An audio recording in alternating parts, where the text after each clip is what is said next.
gonna happen. Have fun, scale fast, create fucking freedom. You can't even say it.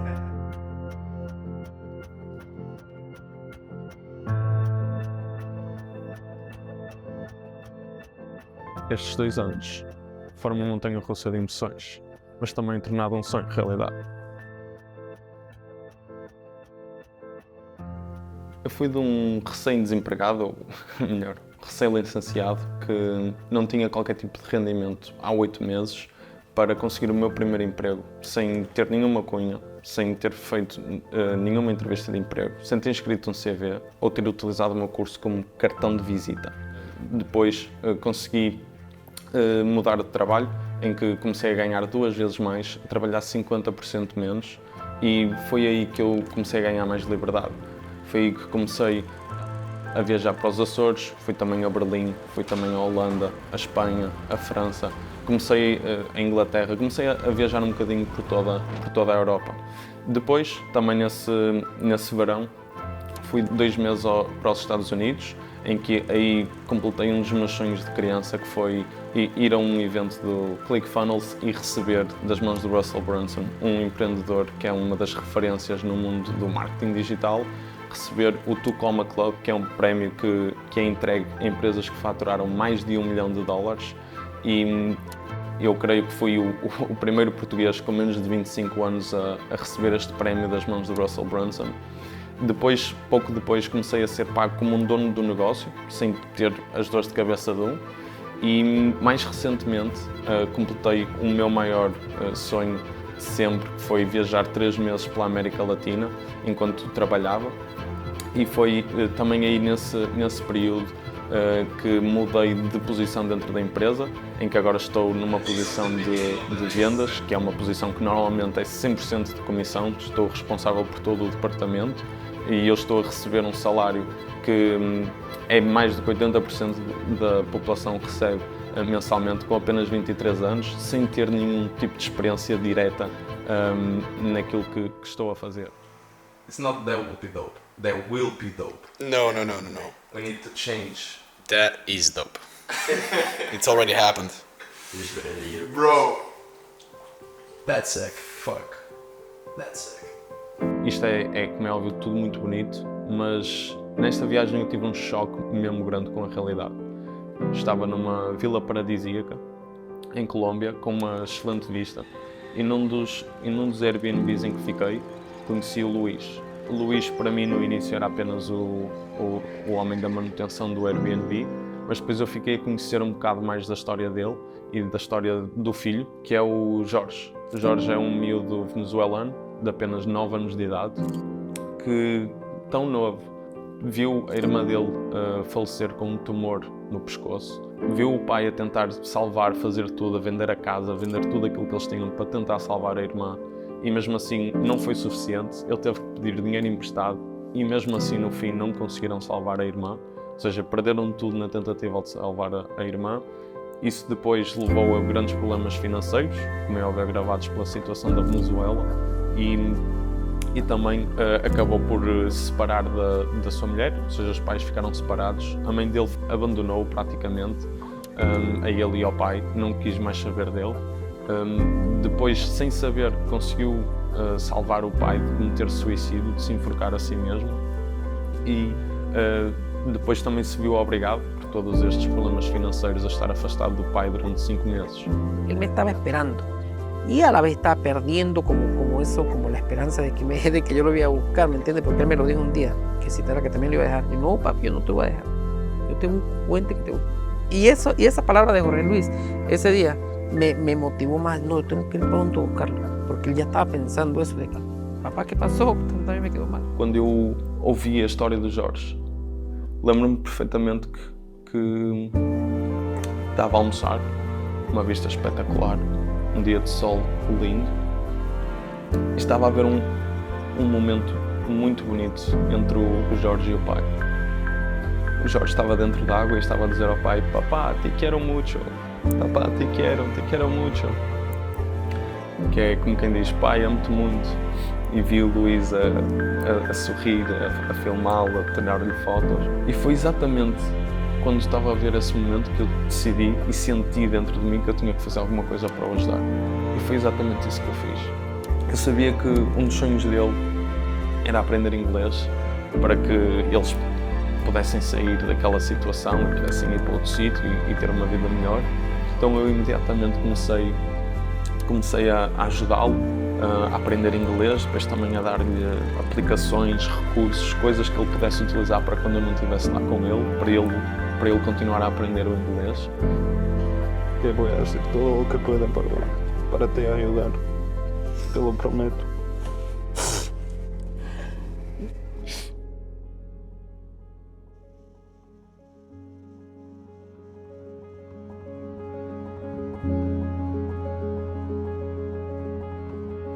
Esta história para mim foi tão inspiradora como aterradora para mim, porque me fez reviver um dos piores momentos, um dos momentos mais negros da minha vida. E também foi exatamente o ter o contacto e reviver todo este período que me está a fazer este vídeo. Fez-me recuar ao ano 2009. Eu tinha apenas 9 anos e foi uma manhã em que a minha mãe me acordou. Eu lembro-me que assim que ela abriu a portada estava um dia espetacular e eu lembro-me de estar super excitado porque nesse dia não ia ter aulas, ia ter uma visita ao zoo, o que era sempre um bom pretexto para não ter aulas. E lembro-me de depois de termos tomado o pequeno almoço todos juntos, a minha mãe me foi deixar ao zoo e eu lembro-me de lhe ter dado um beijo na bochecha e já não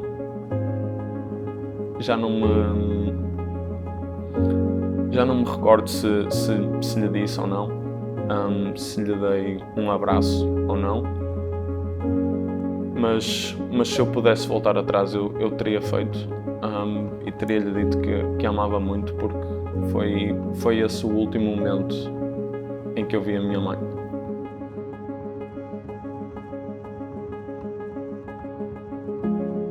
Depois dela me ter deixado no zoo,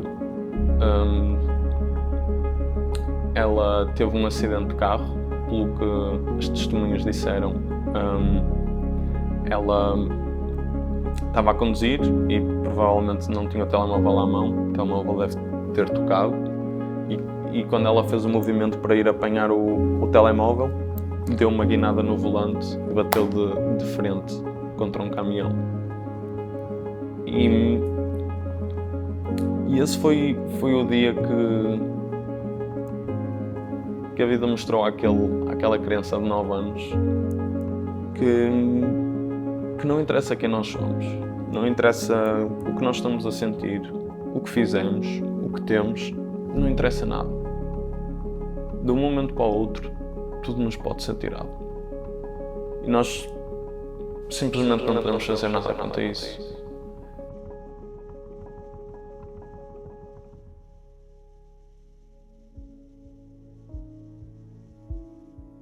E esse foi o dia que deu início a um dos períodos mais negros da minha vida.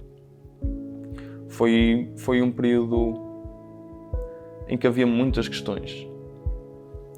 Toda a esperança praticamente desapareceu. Eu lembro-me de também ter algum arrependimento, porque de certa forma eu achava que tinha sido minha culpa. Eu não parava de pensar o que é que teria acontecido se eu não tivesse ido, se eu dissesse simplesmente não me apetecia, ou se eu tivesse ido mais cedo, ou se tivesse feito alguma coisa diferente para aquilo não acontecer. Todas essas questões e porque é que isto aconteceu a mim, porque agora, o que é que eu fiz de mal, tantas questões que me atormentaram durante vários anos.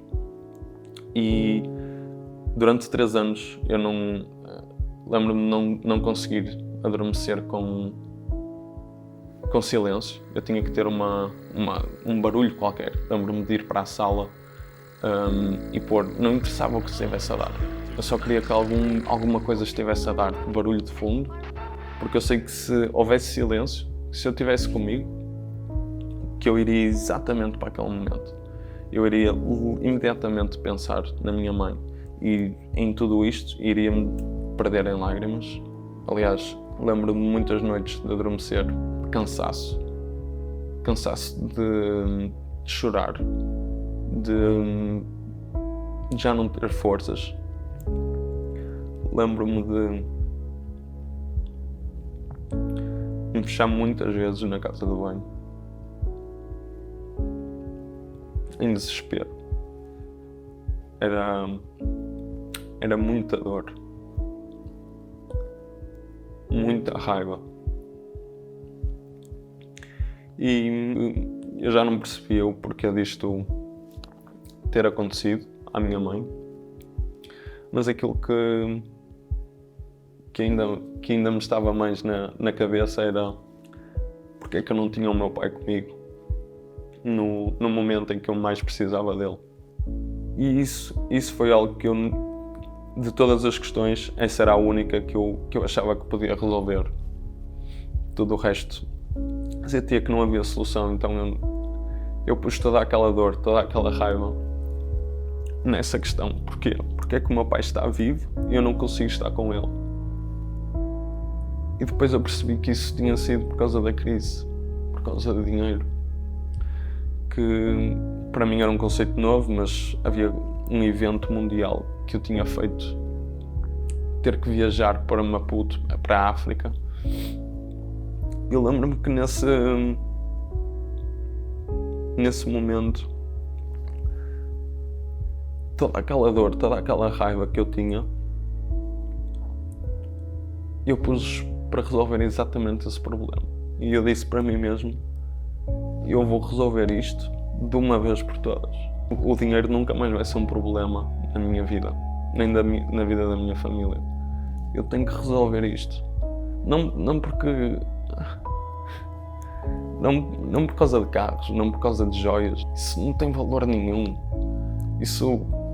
Se eu tivesse 1 bilhão de euros, se tivesse tudo aquilo que eu sempre quis naquele momento, eu não queria aquilo. Eu trocava todo o dinheiro que eu fiz, todas as conquistas que eu tive, todas as experiências que eu tive, eu trocava tudo aquilo que tenho para mudar o que aconteceu nesse dia. E foi aí que eu percebi que eu não queria o dinheiro para ter coisas fúteis que não interessam, porque eu percebi desde muito novo o que é valioso na vida. É ter as pessoas, é poder estar perto das pessoas que nós amamos, poder ajudá-las. E era por isso que eu queria. Era para que a minha família nunca mais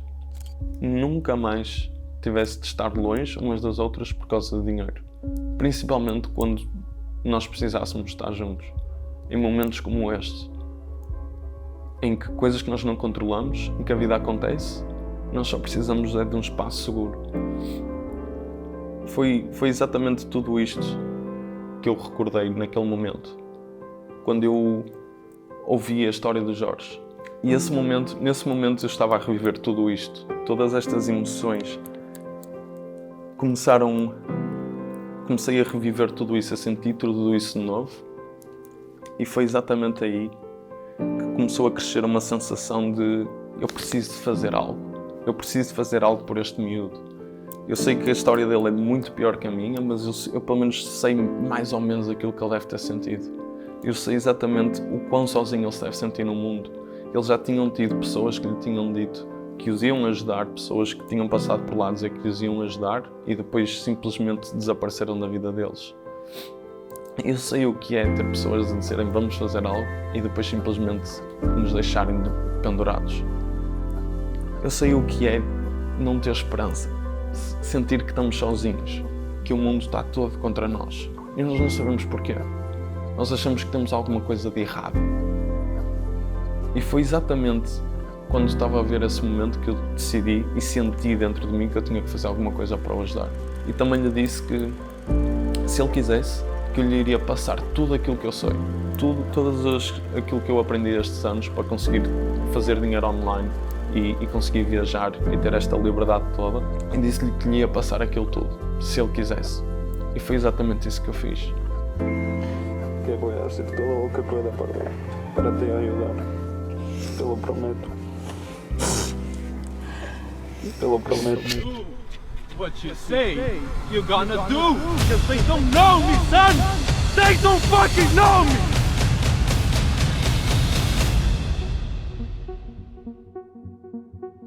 Mas depois vem a questão, porquê só o Jorge?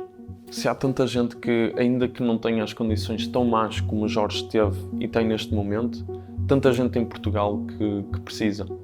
A porcaria de salários que nós estamos a ter, o aumento das rendas que está a haver, ainda por cima eu acredito que vem aí também uma crise, tal como aconteceu em 2009, 2010, que aconteceu de outra parte do mundo e que nos afetou aqui em Portugal. E eu acredito mesmo que não serão os governos, não serão os políticos.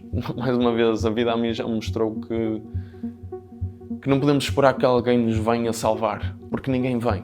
Ninguém vem. Principalmente ajudar-nos a concretizar os sonhos, principalmente no que toca nos nossos sonhos, ninguém nos vem salvar, ninguém nos vem dar de mão beijada.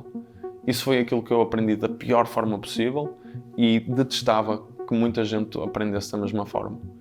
Eu acredito mesmo que a situação só irá mudar quando as pessoas se sentirem com uma raiva e com uma dor tal sobre a situação em que estão, as circunstâncias em que estão, e fazem alguma coisa para mudar. E têm que procurar alternativas, coisas novas que não foram dadas até agora. Porque se nós seguimos tudo aquilo que nos está a ser dado até agora, nós vamos ter os mesmos resultados. E Albert Einstein disse, repetir as mesmas ações à espera de um resultado diferente é o significado de insanidade. E é exatamente isso que eu quero partilhar.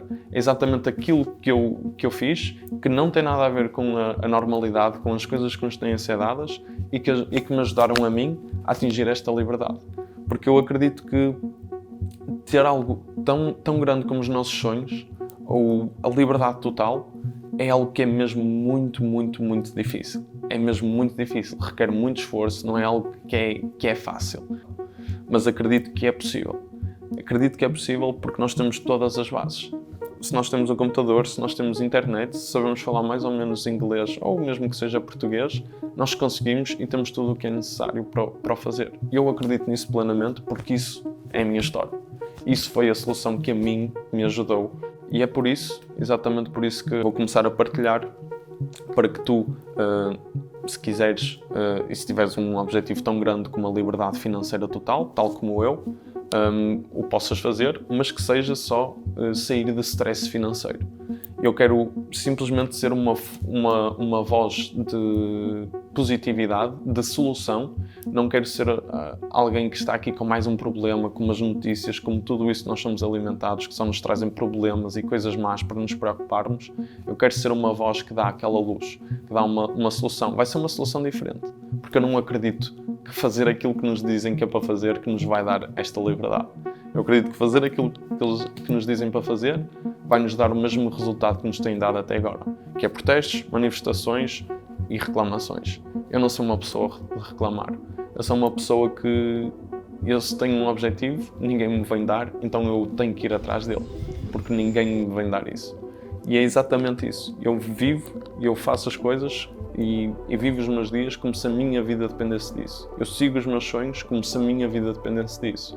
Porque quando as coisas correm mal, a nossa vida vai depender de tudo isso. E se tu quiseres fazer algo assim, acho que pode ser interessante aquilo que eu irei partilhar daqui para a frente, porque eu vou mostrar exatamente a jornada de como eu fui de uma criança de apenas 10 anos, que conseguiu ultrapassar a depressão, para um miúdo de apenas 23 anos, que está a receber mais de 80% da população portuguesa, sem ter emigrado, sem ter criado um CV, sem ter utilizado o meu curso como um cartão de visita, ou sem ter alguma cunha, sem ter nada disso. Porque há uma forma nova, há uma forma diferente. Eu sei porque eu já vivi. E eu vou partilhar isto tudo gratuitamente nas minhas redes, porque para mim a liberdade não tem preço.